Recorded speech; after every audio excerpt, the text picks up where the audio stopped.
The lodge had 16 rooms, but only 3 were booked the night the storm came in.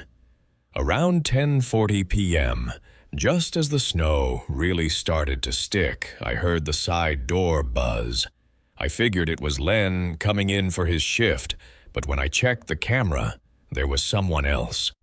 A man standing still in the snow, not knocking, not shivering, just waiting. I buzzed him in, and he walked straight to the front desk like he already knew where it was. He didn't speak right away, just slid a credit card across the counter with one gloved hand and looked past me toward the hallway. His name never came up in the system, but his card worked. He signed room 6 in the logbook. That was the last time I saw him, at least face to face. Let me know where you're listening from tonight, and if you've ever worked the night shift in a place that felt just a little too quiet. And if these stories help you drift off, feel free to follow along so you won't miss the next one. Back then, I was 37 and working the front desk at a seasonal lodge up near Breckenridge, Colorado. Mostly ski tourists and retired couples. Weeknights were quiet that time of year, especially in early March when the slopes had started to thin out, but the snow kept coming. I'd taken the job after my divorce, thought it would be temporary. Something about the mountains helped me breathe again. Nights were long but peaceful. Just me, the smell of pine cleaner, and Len Turner, who handled maintenance and snowplow duty when the weather turned. That week had started off mild, but by Thursday, the forecast showed a cold front pushing down from Wyoming. I remember thinking I should have brought my heavier coat. Around 7:30 that night, Len came in early to salt the back steps. We didn't talk much, but he always gave me a nod on his way past the desk. Said something that night like "Storm'll have teeth on it," then disappeared down the hall. At 9, I locked the main doors and set the night protocol. We only had 2 guests, checked in an older couple in room 2, and a solo guy who barely left room 12. The lodge lights automatically dimmed around 10, which always made the place feel more like a church than a hotel. I was behind the counter with a book and a mug of tea when the side door buzzed. The man was dressed for the cold, dark wool coat scarf tucked in tight, and gloves that looked brand new. No hat, though. His hair was short, combed back neatly, and dusted with fresh snow. He didn't track much in. No suitcase, no duffel, just a small black shoulder bag he wore across his chest. I tried my usual small talk. Rough night to be out. We've got coffee in the lobby, that kind of thing, but he didn't answer, just kept watching the hallway. He signed room 6 in the logbook with a sharp, deliberate signature that didn't match the name on the card, D. Westbrook. But I didn't question it. The power had flickered earlier. The last thing I wanted was to reboot the system over a room assignment. He walked down the hall without asking for directions. No hesitation. Room 6 was on the first floor, just past the fireplace lounge. I heard the door shut behind him, but nothing after that. No water running, no TV, no movement. Just silence. Around 11:15, Len came by to check the boiler.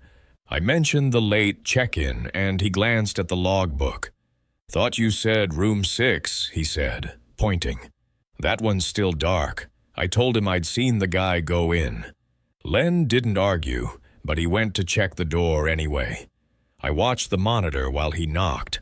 No response. He used his key to crack it open, peeked in, and then shut it just as quick. "No bags," he said when he came back. "Bed's made. Place still smells like cleaner." That should have been the moment I called it in. But people come and go.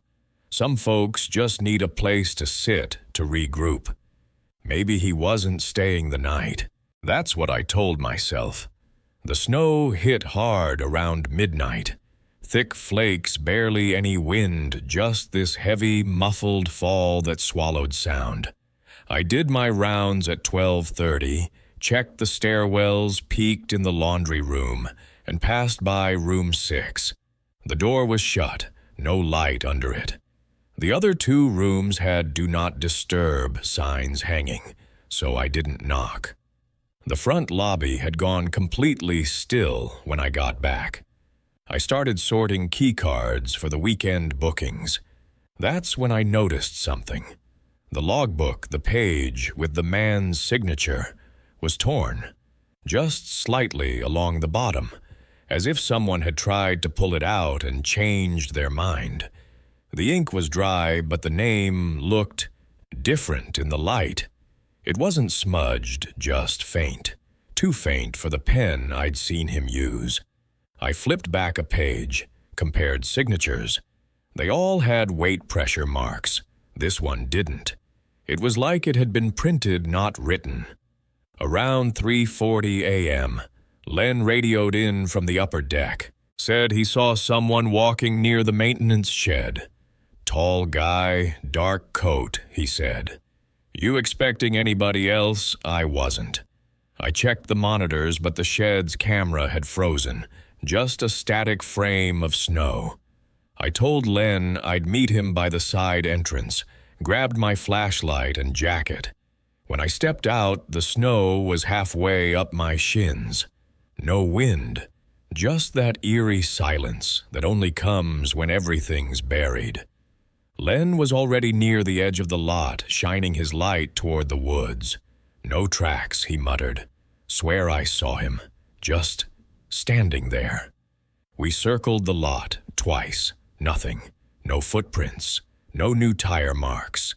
Just the windless cold pressing in around us. We went back inside. Len shook the snow from his boots and said, Maybe I imagined it, but I could tell he didn't believe that. The next morning I did the standard checkout rounds. Room 2 had left early for the slopes. Room 12 was still locked, but the guest had booked through Sunday. Room 6 was dark. I knocked once, no answer. Used my key card. The room looked untouched. Bed still made, no trash in the bin. The blinds were drawn. Thermostat untouched. There was one thing, though, the black shoulder bag. It sat in the middle of the bed. Not leaned or slumped placed. Balanced perfectly at the edge of the comforter. I should have left it alone, but curiosity overruled caution. Inside the bag was a single object, a small portable radio, the kind you'd use in the mountains for emergency signals. It was on, but silent. Just the hum of static so low, I almost missed it. I turned it off. That's when I noticed the note taped to the underside of the bag flap. One line typed, "This is not the first place he's stayed." I called Len. We went back in together, but the bag was gone. We checked the footage. No one had entered the room but me. Not once. I don't work at the lodge anymore. Haven't for years. But sometimes when I see snow start to fall in that quiet, steady way, I remember the man who never said a word, who walked into a room and left nothing behind, not even footprints. And I still wonder who he was, or who the note was talking about. I don't usually talk about this. It happened during one of those weeks where nothing feels quite right. The kind where traffic patterns shift just slightly and the regulars stop calling for rides. You can't explain it really. You just notice the silence between jobs gets a little too long, and your usual haunts feel like someone's watching from the far end of the lot. That week in October had that feeling. The air was dry and still the way it gets before a storm, but without the wind. I'd been driving nights for almost 10 years, and I knew how to spot trouble, but I didn't see this one coming. Not until he opened the door and got in without saying a word. Back then, I was 42 and doing night shifts for a small taxi company based out of Kansas City. We mostly ran older Crown Vics big, sturdy sedans with stiff suspension and fading upholstery. It wasn't glamorous, but it kept the lights on. My hours were 6 p.m. to 4 a.m., mostly ferrying folks from bars, bus stations, and late-shift warehouses. Downtown had changed a lot by 2019. New lofts, breweries, tech startups squeezed between rusted-out buildings that hadn't seen tenants since the 80s. It made for strange routes and stranger passengers. That Thursday night, I was parked near an old loading dock in the industrial district, just killing time. I remember the glow from the street lamp overhead was flickering, and the buzz from it felt unusually loud inside the cab. I was halfway through a gas station sandwich when the dispatcher pinged me with a pickup, no address, just a dropped pin off 13th and Jarboe. Not a good area. The kind of block where windows were boarded up and old couches sat on sidewalks long after anyone had sat in them. Still, money's money. I pulled up near the pin, hazard lights on. The buildings around me were tall, dark, and quiet. No signage, no open doors. I was about to radio back for a no-show when the rear door opened and a man got in. He didn't hesitate. Just slid in behind the passenger seat and shut the door softly. That's the part that stuck with me. He shut the door like it was a secret. He looked to be early 40s, wearing a dark pea coat, clean but well worn. No luggage, no phone in hand. His face was pale under the dome light, not sickly, just muted, like he hadn't been in daylight for a while. I turned slightly and asked where he was headed. He didn't answer right away. Just looked out the window and said, "Drive north. I'll tell you where to turn." His voice was calm, polite, but there was something behind it I couldn't place. Not an accent, not a tone, more like the absence of one. Like he was speaking from memory, not the moment. I don't like open-ended rides, especially at night. Too many ways they can go bad. But I nodded, pulled away from the curb, and started north. For the first 10 minutes he said nothing. No phone calls, no music, just silence. I tried a few light questions. Been out this way long. Weather's holding at least, nothing too personal. He didn't answer any of them. Just stared ahead. After a while, he finally spoke. "Take a left at the next light." We wound through empty back streets for over 20 minutes, and I started to feel it, that crawl at the base of your spine, when your surroundings stop matching the city you thought you knew. We weren't heading toward any neighborhoods I recognized. No shops, no bars, not even street lights after a certain point. Just narrow roads lined with chain-link fences and the kinds of industrial lots that hadn't seen business in years. I glanced at the rear-view mirror. He wasn't watching the road. He was looking at me. His eyes didn't move when I caught them in the mirror, just stayed locked on mine for a moment too long, then drifted back to the side window. Something about the way he moved didn't feel right. Not aggressive, just off. Like he wasn't tired or bored, but deeply calm in a way that didn't belong here. People usually fidget, check their phones, stare at their hands. He just sat there, hands folded in his lap, like he was waiting for something that already knew its time. After a while, I cleared my throat and said, "I'll need to know an address at some point." He didn't reply, just said, "It's close now. Keep going."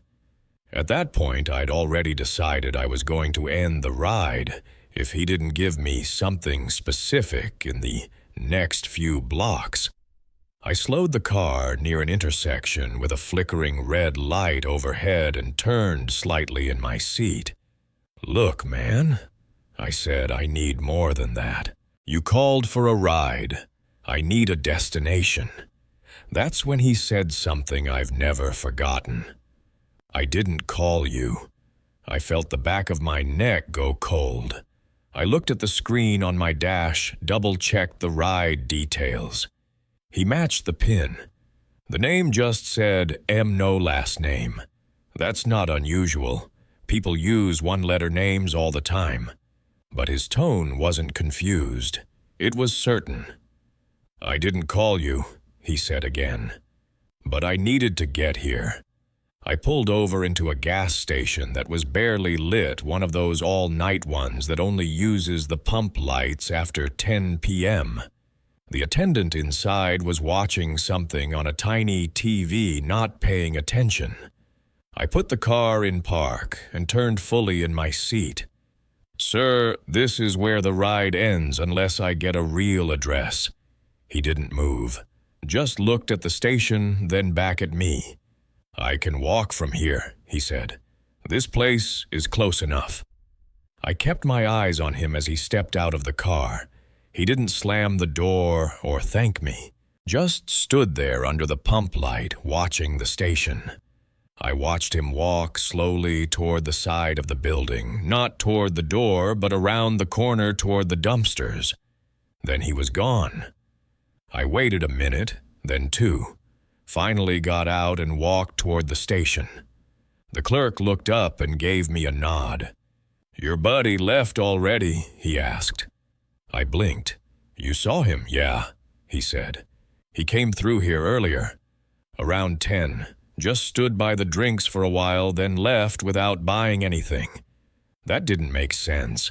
I picked him up just before midnight, 20 minutes away from here. He hadn't had a car.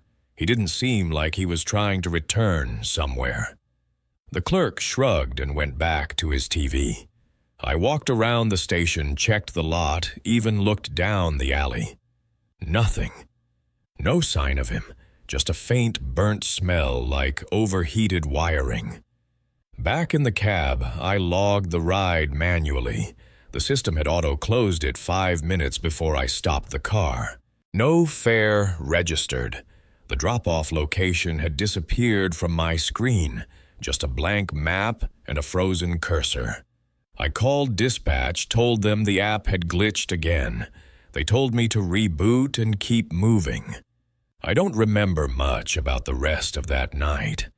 I finished the shift, got home around 5, slept badly. The next night I passed by the same gas station. The whole place had been taped off, police lights, crime scene markers. I rolled down my window and asked one of the officers what happened.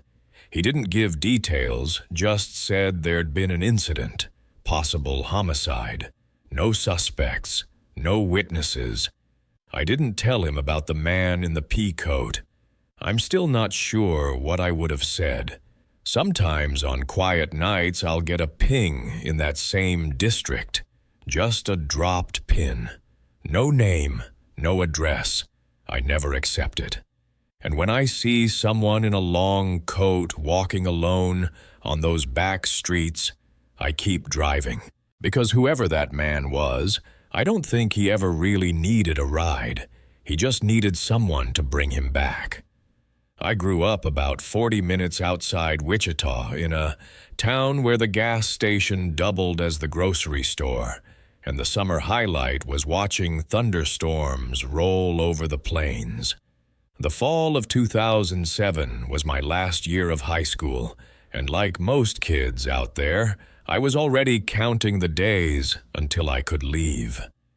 Back then, our biggest event wasn't prom or graduation. It was the state fair. Not the carnival rides or the tractor pulls, but the fact that it gave us someplace different to be for a few nights. That year I went with my friends Charlie and Denny. We were just killing time, walking the rows of booths after sunset, when we saw the photo trailer set up near the livestock barns. It looked like one of those vintage booths with the curtains and the little bench, but what came out of that machine didn't make sense. I still have the strip. Sometimes I take it out and stare at it under the lamp just to remind myself it really happened. The booth wasn't there earlier in the week. Charlie swore it wasn't. He'd been to the fairgrounds the night before with his younger sister and hadn't seen anything unusual. But on Friday, it was parked near the side lot between a kettle corn stand and a shuttered cotton candy cart. No signs, no logo, just a matte black trailer with faded white trim and a curtain that looked too clean for a fairground. It was after 9 p.m., and the crowds had thinned out. The music from the main stage was distant, just a dull thump beneath the buzz of sodium lights. We were heading back toward the truck when we spotted the booth. Charlie dared Denny to go in and take a strip with one of the props. There was a little bin of hats, fake mustaches, cheap plastic glasses, the usual stuff. Denny waved us off and said he wasn't wasting money on a joke. I stepped forward, not sure why, and ducked inside. The curtain closed behind me, with a sound I didn't like. It wasn't the flutter of fabric, more like a thud, like a door sealing shut. The bench was cold metal, not cushioned. The screen blinked on, asking me to look directly forward. I followed the instructions. The countdown started 3, 2, 1, and I smiled without really thinking about it. The camera clicked once. The screen went blank. Then it flashed a new message, another participant detected. Processing composite. I didn't move. I hadn't seen anyone else come in. I thought maybe Charlie had snuck in behind me, but when I turned, the booth was still empty. The curtain hadn't even shifted. I looked back at the screen. A new countdown had started 5 seconds this time. I stared straight ahead, unsure what else to do. The camera clicked again, but the flash was dimmer this time, more blue than white. The screen didn't show a preview, just a spinning hourglass that flickered like a glitch. Then the printer below the bench started up.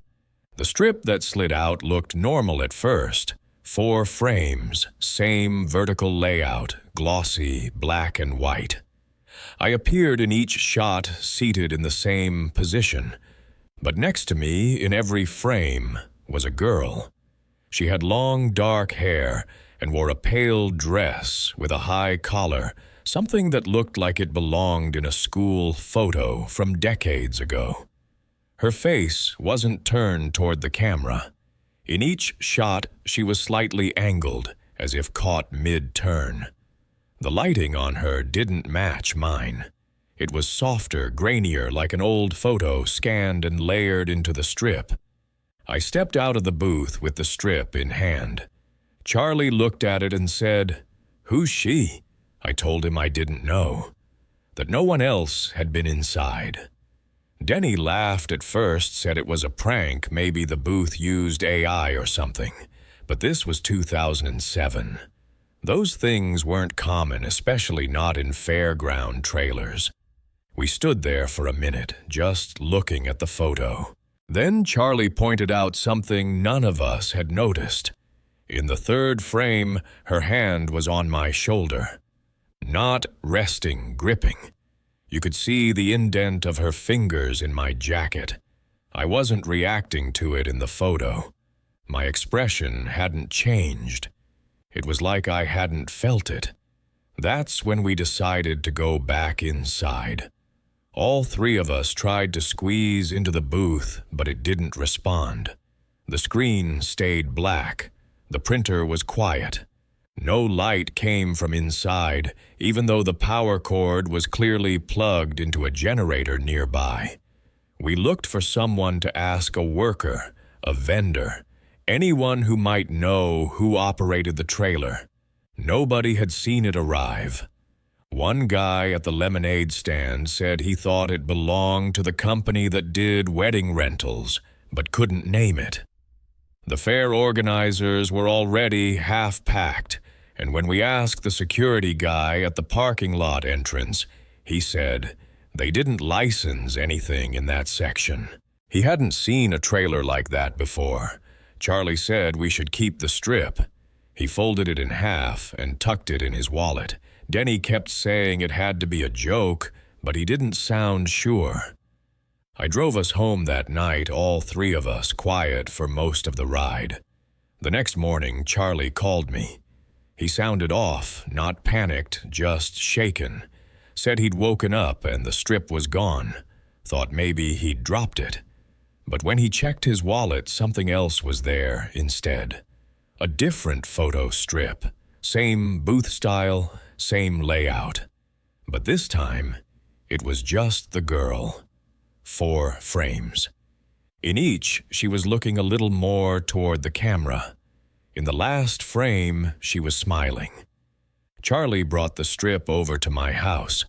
We compared it to what I remembered. Her face had more detail, now soft features.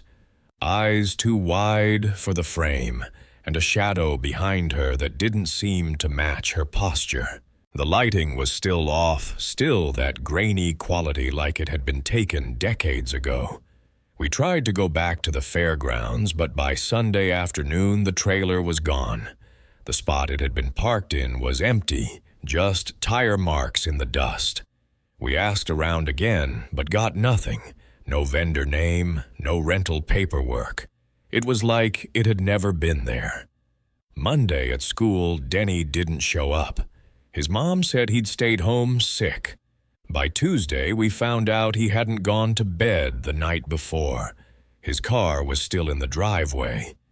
But the back door was open, and his parents found muddy prints inside the house, small bare footprints that led from the kitchen to his room, then vanished halfway down the hall.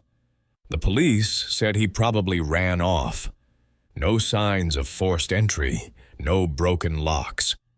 But we knew better. The photo strip was found on his pillow. The girl was smiling again, and this time she wasn't alone. In the final frame, Denny's face was visible, blurred slightly, like a double exposure. I told the officers everything. About the booth, the photos, the timeline. They wrote it all down, but didn't say much. One of them, a younger guy named Delgado, pulled me aside before I left the station. Said he'd heard of something similar years ago at a different fairground outside Tulsa. A booth that showed up unlisted, a kid who vanished. No prints, no records, nothing but a single photo. He told me off the record to burn whatever pictures I had. Said sometimes things want to be remembered, and sometimes remembering is an invitation. Charlie and I drifted apart after that. He left town the following year. I heard from his sister that he doesn't talk about the fair anymore. Doesn't keep photos in his house. Won't even let his kids take school portraits. I still have my strip. I keep it in a locked box in my closet tucked inside a manila envelope. I haven't looked at it in years, but I don't need to. I remember the 4th frame perfectly. That's the one where she was finally facing the camera. And I swear to you, she was smiling at me. I used to think the creepiest things happened online, phishing scams, password leaks, deep fake videos. But that was before I saw the van parked 2 houses down. Before I heard the hum, before I realized my house was part of something much bigger and much darker.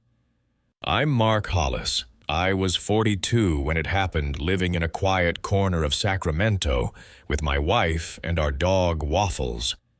I worked from home most days as an insurance adjuster, nothing flashy. Just claim forms, policy reviews, and the occasional video call with a customer who forgot to unmute. It was the kind of life where nothing weird ever happened, until the night our internet cut out. It was early December, maybe a week before Christmas. Around 1:50 a.m., I got up to use the bathroom and noticed my phone hadn't updated anything for hours. I checked the modem in the hallway and saw the red light blinking connection lost. That wasn't unusual in our neighborhood, especially after windstorms, but there hadn't been one. Everything outside looked calm. No rain, no wind. Just that cold, empty hush you get late at night when the world's between breaths. What caught my attention next was the sound. A low, steady hum coming from outside, mechanical, but not quite a generator. I peeked through the blinds in the living room and spotted a plain, white van parked across the street, half under the shadow of a jacaranda tree. No logo, no plates. The kind of van you'd expect to see on a construction site, not idling in a suburban cul-de-sac at 2 in the morning. At first, I figured it was a utility vehicle. Maybe someone checking neighborhood power lines. But as I watched, I realized there were no flashing lights, no tools, no movement inside. Just the faint glow of a blue screen illuminating the front seats and that unsettling hum so steady it felt more like a vibration in my ribs than a sound in my ears. I should have gone back to bed. But instead, I opened my laptop to file a support ticket with our ISP using my mobile hotspot. That's when I saw it, the network activity panel on my firewall software. Despite having no internet, the upload graph was spiking, thousands of packets being sent from my system. I stared at the screen, confused. No browser tabs open, no active downloads. And yet something was moving massive data out of my home. I checked the devices connected to the router, my phone, the thermostat, the fridge, even Waffles' smart pet feeder. Everything looked normal, except my desktop. It was pushing data at nearly 50 megabits per second. I pulled the Ethernet cord from the wall, but the uploads didn't stop. That's when the real fear started to set in. The only other connection it could have been using was the Wi-Fi, which I'd already shut off. I checked the firewall log again. New connections were being created, outgoing tunnels with randomized IP addresses routed through places I couldn't even pronounce. I closed the lid and sat there breathing in that antiseptic silence you only get in the middle of the night. The hum outside kept going, almost like it had grown louder since I unplugged the cable. At 2:07 a.m., headlights swept across the wall as a black SUV pulled into the cul-de-sac. Then another. A third one parked at the entrance of the street, blocking the exit. Men in dark jackets stepped out quietly. No sirens, no yelling. Just a quiet precision that sent my heart into my throat. One of them had an emblem I didn't recognize, not police, not SWAT, federal. They didn't knock on doors or ask questions. They surrounded the van. One agent approached from the front while two more opened the rear doors. I watched as they pulled a man out. He didn't resist, just looked calm, like he knew it was coming. They laid him face down on the pavement, zip-tied his hands, and walked him toward the SUV. He was barefoot, wore sweatpants and a long-sleeve thermal shirt. I never saw his face clearly, but I remember how he kept looking up at the sky like he was checking for something, watching for something. By morning, the van was gone. No police tape, no news trucks, no mention on the local forums, just the lingering smell of burnt plastic in the air and a new scratch across our curb where one of the vehicles must have turned too hard. Later that day, my wife found a slip of paper in our mailbox. No envelope, just a folded note typed in plain black ink. If your upload completed before 2:11 a.m., you may be contacted. I didn't know what that meant. I hadn't uploaded anything, not intentionally at least. But over the next week, I got 3 phone calls with no caller ID. No one spoke, just silence, and the same low hum like the one from the van. I tried calling our ISP. They said there was no reported outage on our street. I asked if they'd seen anything unusual. They hadn't. I contacted the Sacramento police, but they said if federal agents were involved, it was outside their jurisdiction. I never got a case number, never saw a badge. Eventually, things went back to normal, or close to it. The internet stabilized. The calls stopped. But I disconnected our smart home devices and replaced the router anyway. I stopped working from home too. Started taking long drives sometimes just to feel distance between me and that street. The hardest part was not knowing what had been taken. Not knowing if someone somewhere was still siphoning off pieces of my life, my conversations, my browser tabs. I still check the upload logs on my firewall every night. And every now and then, not often, but enough to make me stay up late, I see a spike around 2:00 a.m. I've learned to live with it, but sometimes I wonder if the van ever really left. Back in 2018, I was in a rough patch, broke, recently laid off from the preschool where I used to teach, and trying to raise my son on the fumes of a checking account that kept dipping below zero. I remember the exact moment I applied for the job. It was one of those muggy nights in Florida where the ceiling fan only pushes around the heat, not the relief. Liam had fallen asleep in our one-bedroom apartment with a popsicle still stuck to his hand, and I was scrolling job boards with the sort of desperation that makes you overlook red flags. The post was simple, clean, professional-looking. Private nanny needed, discretion and flexibility required. Starting at $2, $100 week. Background in early childhood education preferred. It was signed off with a logo, Elite Family Care. A name I'd never heard before, but one that sounded expensive. Like they only worked for people with names that ended in Roman numerals. I clicked the link and was taken to a sleek website, dark blue, gold trim, minimal design. There was a chat window in the corner that blinked to life, immediately greeting me by name.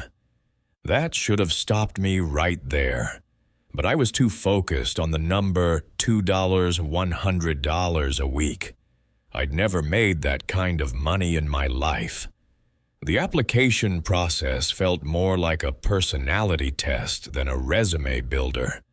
I wasn't uploading references.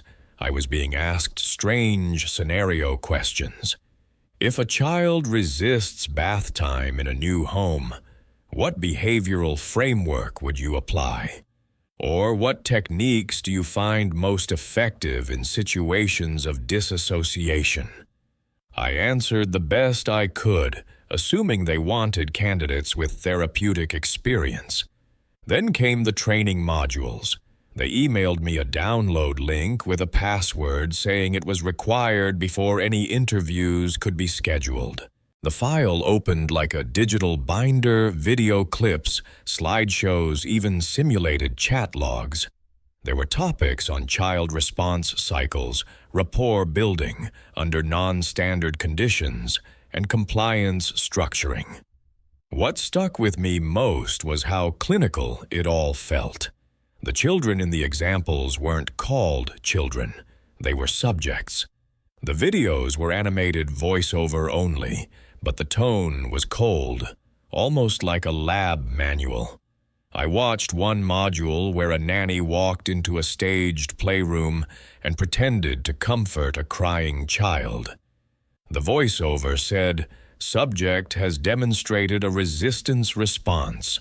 Handler should reduce eye contact, lower vocal pitch, and re-establish context control. Handler, not caretaker, not teacher, handler." I almost closed the file right then, but I told myself maybe this was just the kind of language upper-tier clients used, like how lawyers say custodial transfer instead of drop-off. I needed the money, bad. A few days later, I got an email with the subject line, "Assignment Preview Candidate 038C." It wasn't an offer exactly. It was more like a next step. There was a button at the bottom, Access Secure Portal. Clicking it launched a browser I'd never used before. Not Chrome, not Safari. It looked like it belonged to another operating system entirely. The address bar didn't have a .com. It was just strings of characters ending in .onion. Inside the portal were profiles, rows of grayscale photos of children, maybe ages 3 to 6. Each had a number instead of a name. There were notes like, "Subject prefers silence during transport," or "requires twice daily temperament reset." One even said, "Do not attempt hugs unless instructed." I clicked one at random, and a larger card opened more like a case file than a resume. There were timestamps for behavioral incidents, dietary entries, blood type, and a line at the bottom. Previous assignments unavailable. That's when I knew I wasn't looking at a child care company. I was looking at something else entirely. I clicked out, shut the laptop, and sat in the dark with my back against the wall, listening to Liam breathe in the next room. The sound of his breathing was the only thing anchoring me to reality. I didn't even know what kind of system I'd entered. I just knew I wanted out, but when I tried deleting the files, they wouldn't go. The folder kept reappearing after every reboot, and I got 2 more emails, shorter this time, more direct.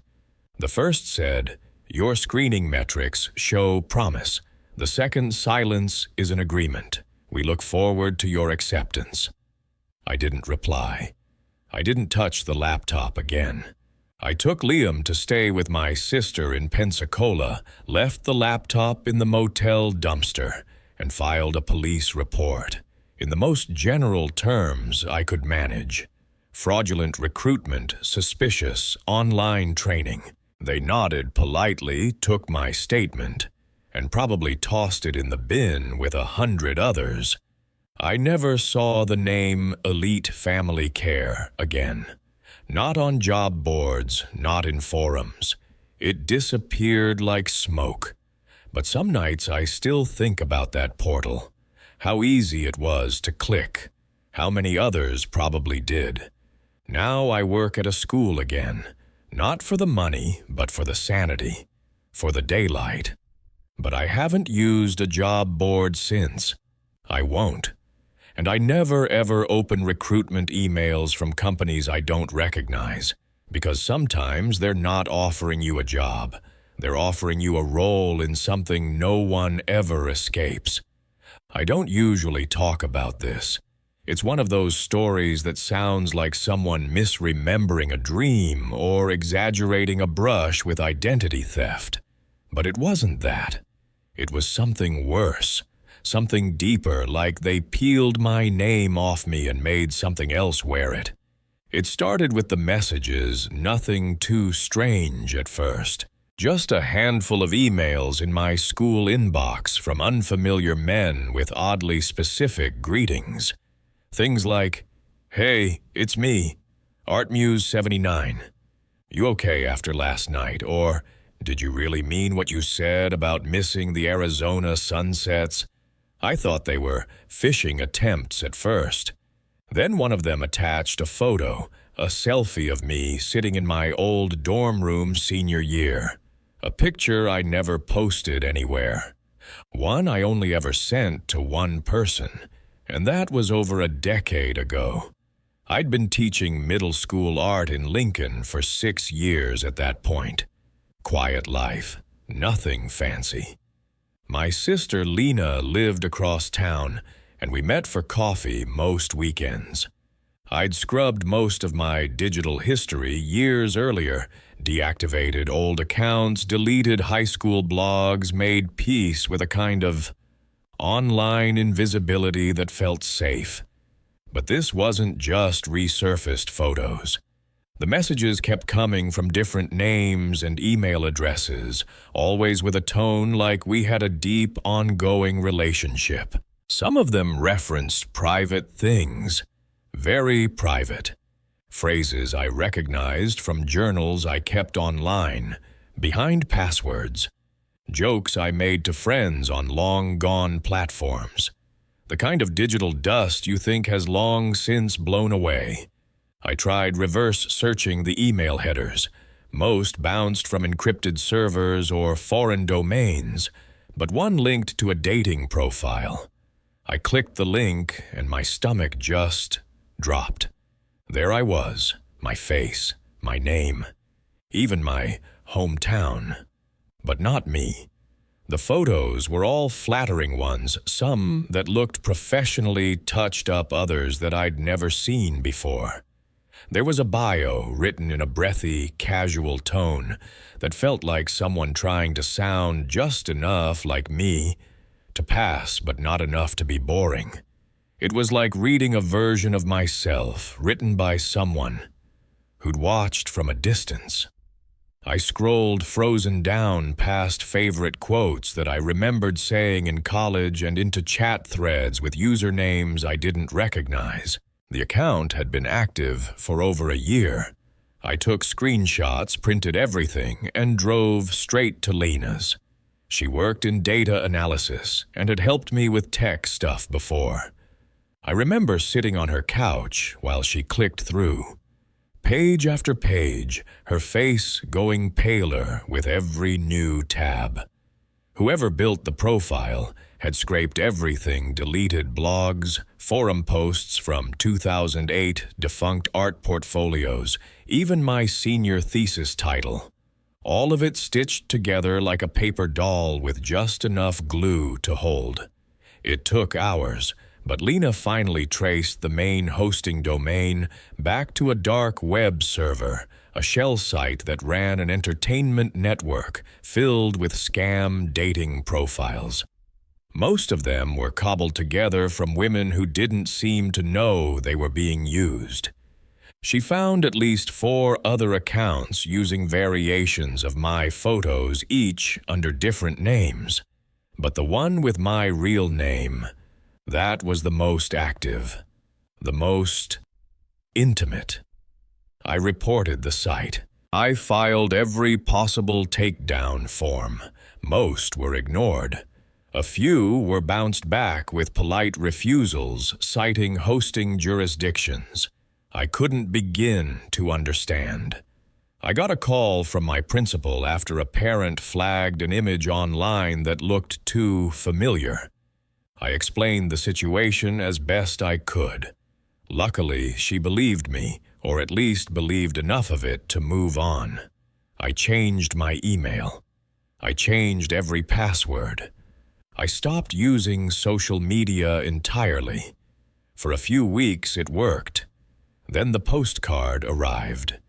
It was addressed to my school. No return address. Just a photo of me and Lena from years ago standing outside a diner in Flagstaff. I was holding a milkshake, laughing. On the back was a printed line. The version of you I know smiles more. That's when I bought the cameras. I never used to be the kind of person who thought like that, who needed to check the windows before bed or install a motion sensor in her hallway. But after the postcard, I didn't sleep right for months. Every car that slowed near my house made me tense. Every stranger who looked too long at the grocery store felt like someone who knew the fake me. Or worse, someone who preferred her. The worst part came one Friday afternoon when I was walking to my car after school. A man, mid-30s, khakis, and a windbreaker approached me in the parking lot. He smiled in a way that seemed rehearsed. I didn't recognize him, but he said my name like we'd known each other for years. Meredith. It's me, from Matches and Muses. We said Friday, remember, I told him he had the wrong person. I watched the smile slide off his face like wet paint. You don't have to pretend, he said, like he was the one being tricked. You said you'd be here. You said you wanted this. I stepped back, keys between my fingers. He didn't follow. He just stared at me with this broken look, like I'd betrayed some invisible contract. Then he left, quietly, like he'd just missed a train. Lena came over that night and stayed for a week. We tried everything. Scrubbing metadata, hiring a takedown service, even faking a new persona to flood the system. But it was like mopping up an oil spill with a napkin. The harder we pushed, the more replicas showed up. I eventually changed my last name, just enough to throw off the searches. I moved to a new district under a new email, a new ID badge, a quieter life. But every so often I still get messages, just a few, just enough to remind me that somewhere out there, she's still smiling, still responding, still using my face to make promises I never kept. And maybe someone, maybe several someones, are still waiting for her to show up. Back in 2021, I learned you can lose yourself without ever leaving town. It doesn't happen all at once. It happens a sentence at a time, a photograph at a time, until the life you recognize starts answering to a voice that isn't yours. I taught art at a middle school on the south side of Lincoln. It was a quiet, dependable job, the kind that fills a week with small tasks and soft noises. Clay wheels, pencil sharpeners, the slow hush of students trying to draw something real. I kept my private life unremarkable on purpose. No public accounts, no late-night posts, no digital oversharing. I thought anonymity was a blanket I could pull over myself and sleep under forever. The first message arrived on a Tuesday, 10 minutes before dismissal.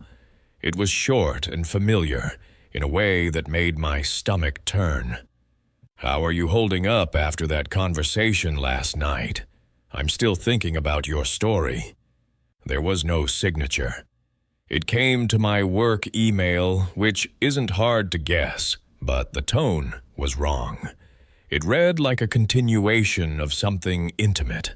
I deleted it and tried not to think about it until another one arrived the next morning, this time with a photo attached. It was me, age 20, laughing in the dorm lounge at the University of Nebraska.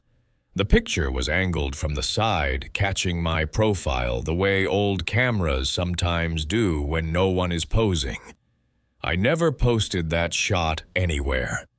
I had sent it once to one person over a decade ago. I stared at the grain, the lighting, the crooked fall of my hair. There was no doubt. It wasn't a look-alike. It was mine. By the end of the week, 3 more messages arrived from different addresses, all using the same conversational tone as if we had been writing back and forth for months. Little details were slipped in like hooks. A hometown joke I once made on a long-dead forum. A book title I listed on a forgotten profile. A phrase I used in an email to my sister in 2015. The edges of my old online life had been shaved off and repurposed. I could feel the shape of it without seeing it. I forwarded everything to my sister Lena. She is younger than me, sharper and braver with computers than I ever wanted to be. She said to come over that night with my laptop and any old passwords I could remember. Her apartment smelled like coffee and laundry detergent, the way places do when someone thinks better with a clean space. We sat at her kitchen table while she mapped connections between the emails and their hosts. She worked quickly but said little, which is what she does when she is scared for me and doesn't want to say it out loud. It didn't take long. There was a dating profile that looked like mine and used my full name. It lived behind a login wall that wasn't attached to any normal site. The link grew out of an address that ended in characters no one memorizes. You could reach it only through a network most people never visit on purpose. When the page opened, I saw my face tiled in 4 squares. Some images were ones I remembered taking. Others had been altered to look like better versions of me. The bio was written in my cadence, borrowing lines from places I'd forgotten existed. It was like staring at a translation of myself done by a machine and edited by someone who wanted me to appeal to the widest audience possible. There were chat logs, too, threads with men who used patient, serious tones. They asked about art and childhood and music, and the answers read like mine until they didn't. A small shift here, a soft suggestion there. It wasn't crude. It was curated. Whoever was behind the account understood that a convincing lie arrives wearing sensible shoes. We printed everything. Lena filed takedown requests where she could. She pushed notices through service forms that might never be read. She flagged images and documented timestamps and whispered, "This is organized like she hated the truth of it." When we were done, I drove home on empty streets that seemed to lean toward my car in a way they never had before. The porch light looked too bright. The house looked too obvious. I didn't sleep. The next week was a study in small jolts. A parent emailed the school to say a picture on the internet looked too similar to a teacher. My principal called me in, closed her door, and sat on the edge of her desk with the face people make when they are going to be supportive and hope it will be enough. I showed her the folder. She believed me, but belief didn't feel like protection. It felt like a courtesy you offer someone while the water rises around their ankles. 2 nights later, a postcard arrived at the school addressed to me. There was no return address, just a photograph laminated into the card. It showed my sister and me in Flagstaff years ago outside a diner with a neon sign that hummed like a throat clearing. On the back, a single printed line said, "The version of you I know smiles more." I held the card with my thumbs at the corners, the way you hold something fragile you don't want to drop or claim. I drove the long way home and checked the mirrors too often. I bought a small camera for the porch and a plug-in chime that announced motion with a tired little bell sound. I told myself it was an overreaction and installed them anyway. Those first nights I lay on the couch with the television mute on and my phone in my hand like a lifeline. Around 9:30 on a Saturday, the chime sounded.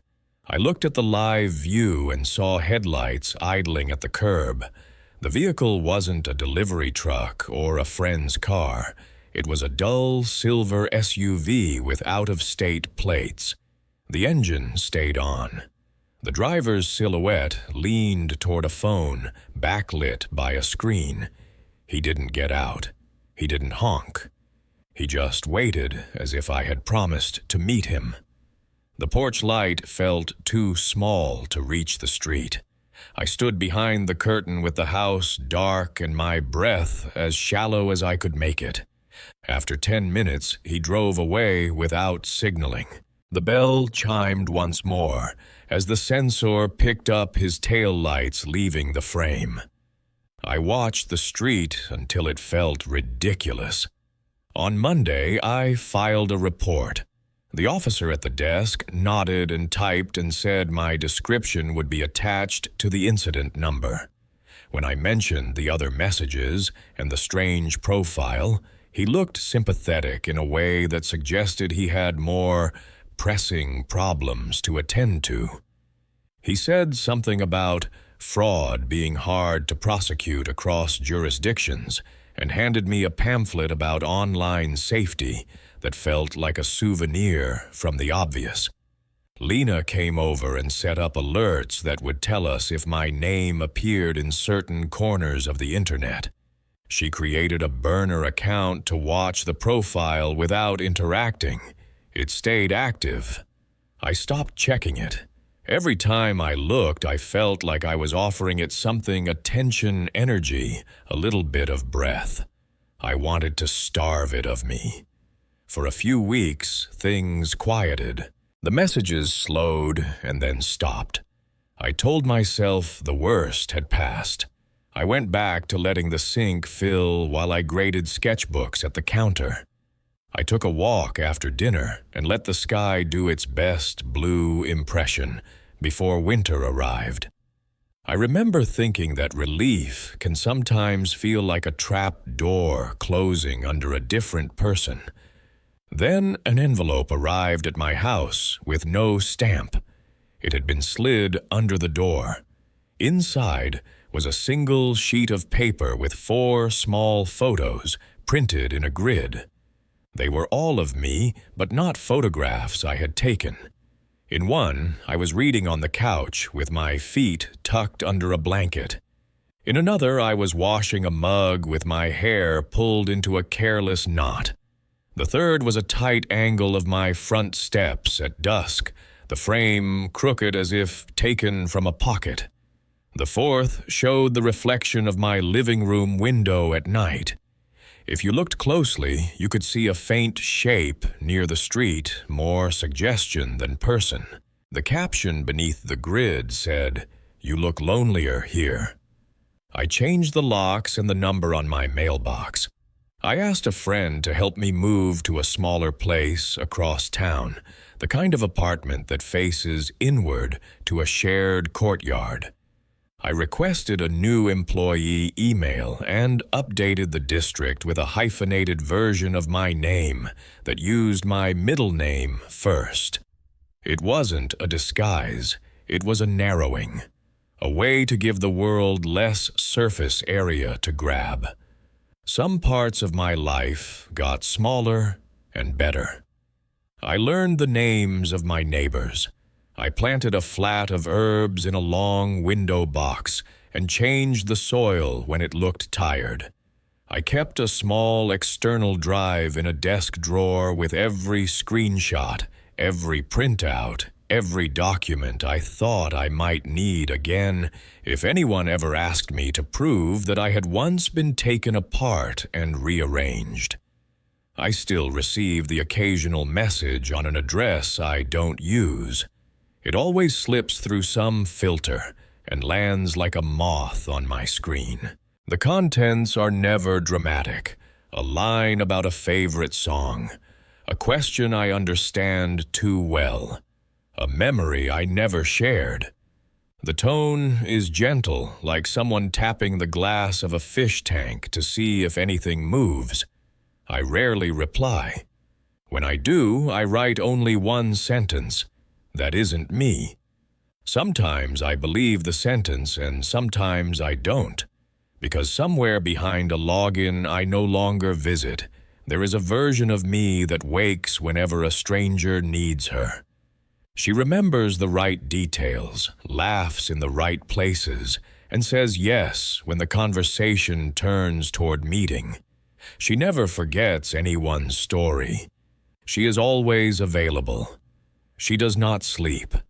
When I pass the old house, I do it quickly, with my eyes forward and my hands steady on the wheel. The porch camera is still on a shelf in the coat closet, unplugged and harmless. Yet most nights before bed, I listen in the quiet for an engine idling, where the street starts to darken, and I glance at the thin space under the door, half expecting to see another envelope waiting for the name I don't use anymore. I used to take long drives across the Southwest for work, and on nights when the schedule slipped behind, I'd stop at small motels that looked half forgotten by the highway.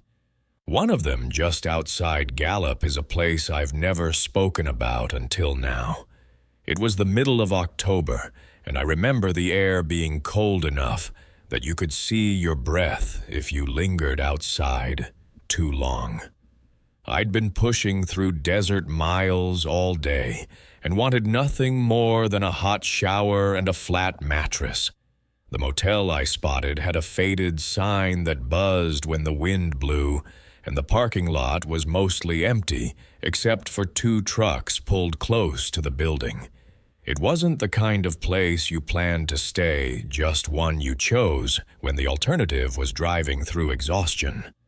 The lobby was small, bright in a way that felt almost clinical, with thin blinds pulled over the windows. The clerk was a woman named Marcy, who looked like she'd worked that desk for years. She gave me a polite nod and slid a clipboard across the counter. As I filled out my name and license plate number, I noticed a man sitting in the corner of the lobby. He wasn't reading or using his phone, just sitting with his hands folded, watching the television mounted above the desk. The screen was muted, flickering through some late-night sitcom rerun, but his eyes didn't leave it. Marcy handed me my key, the kind with a plastic fob still labeled with a room number in fading marker. She told me the Wi-Fi didn't work past midnight and apologized like it was an old joke she had to keep telling. When I glanced back at the man in the corner, I realized he hadn't moved an inch. Not when I walked in, not when I signed my name, not when I stepped back toward the door. His eyes followed the television as if he'd been waiting for something in the static light. My room was upstairs, second from the end, with a door that stuck when I pushed it open. The carpet smelled faintly of disinfectant, and the lamp near the bed buzzed when I turned it on. Everything about it felt ordinary in that cheap, anonymous way these places do, except for the lingering thought of that man in the lobby. I told myself he was just a traveler like me, maybe waiting for a ride or killing time before the morning.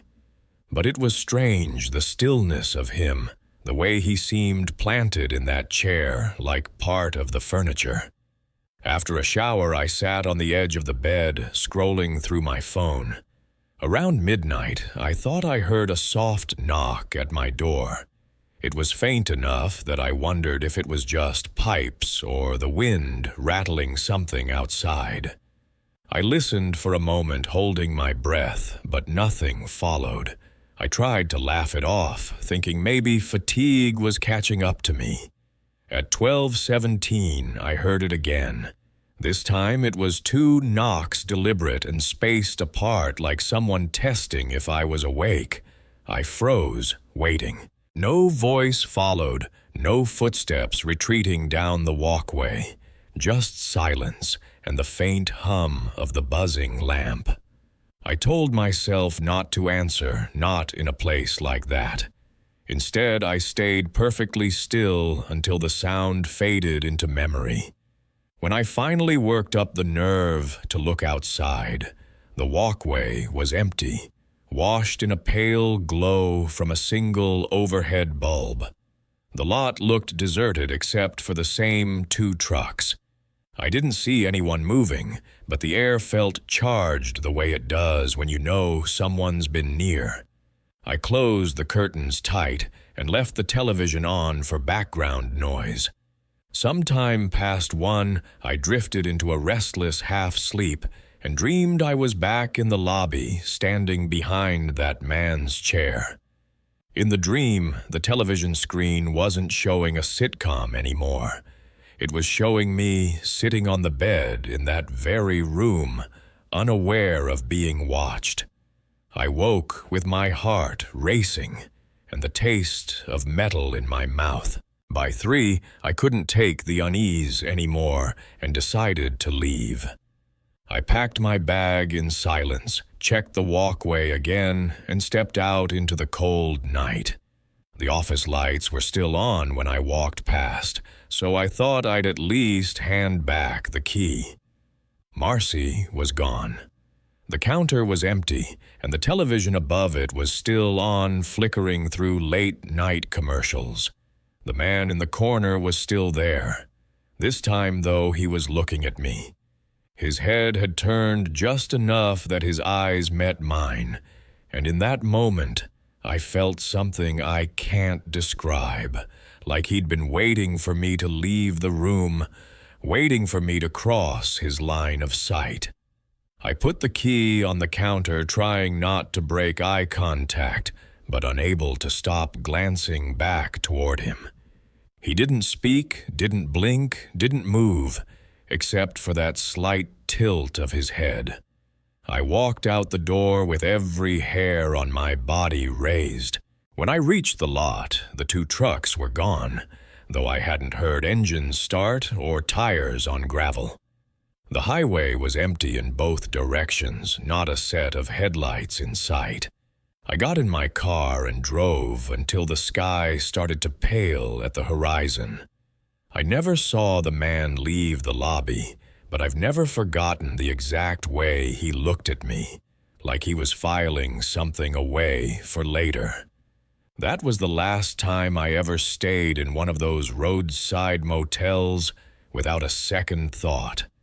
It wasn't the building itself or the emptiness of the night that unsettled me. It was the presence of someone who didn't quite belong, someone who seemed less like a guest and more like a shadow meant to wait there forever. Thinking back on all these stories, I noticed the same thread winding through them. None of these places were extraordinary on their own. A cul-de-sac, a diner, a quiet house, a motel on the edge of town. Ordinary backdrops for lives in motion, the kinds of places we pass through without expecting to remember them. And yet it's often in those spaces when we're tired or vulnerable or alone that something crosses our path and lingers long after we've left. I don't think the world is full of monsters hiding in the dark. What unsettles me more is how ordinary people, or even just ordinary spaces, can suddenly feel wrong, in a way that changes how you see them forever.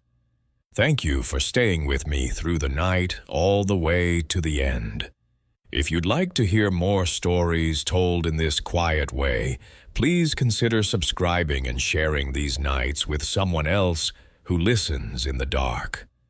I'd also like to know, have you ever found yourself in a place that felt ordinary, at first, only to realize later it wasn't meant for you at all? Sleep well, and good night.